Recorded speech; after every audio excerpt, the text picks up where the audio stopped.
ఒరే సూరిగా కాలేజ్ వదిలే టైం అయింది, ఇంక నువ్వు వెళ్ళిపోరా. రావుడు మళ్ళీ అమ్మాయి కోసం పర్సు పారేసి డబ్బు పోగొట్టుకోకు. నెవర్.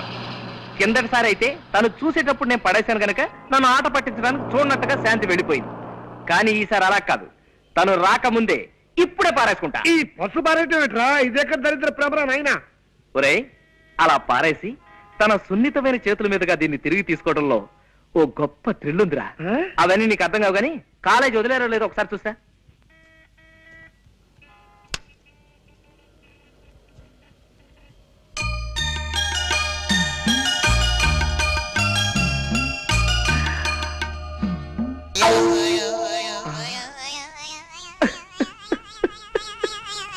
పర్సు కింద పడిపోయింది బాబు. కింద. థ్యాంక్స్ అమ్మా, చాలా థ్యాంక్స్. నువ్వు 40 సంవత్సరాల క్రితం ఈ పని చేసుంటే నాలాంటి వాళ్ళు ఎవరైనా సంతోషించుండేవారు. మంచిదమ్మా, వెళ్ళరా తల్లి. ఎరా వదిలేశారా? లేదురా, మూసేశారు. ఈ కాలేజీకి నిన్ననే లాస్ట్ వర్క్ ఉండేట, ఇవాళ నుంచి సెలవులు. ఇలా చెప్పా పెట్టకుండా ఆడపిల్లల కాలేజీకి సెలవులు ఇచ్చేస్తే మగపిల్లలంతా ఎంత బాధపడతారా? ఆ మాత్రం సెన్స్ లేదే ఆ ప్రిన్సిపాల్ కి.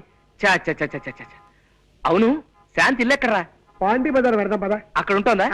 అక్కడ చిలక దోషం చెప్పేవాళ్ళు ఉంటారు, వాళ్ళని అడిగి తెలుసుకుందాం. నీకు తెలియదు అన్నమాట. ఎలారా ఇప్పుడు?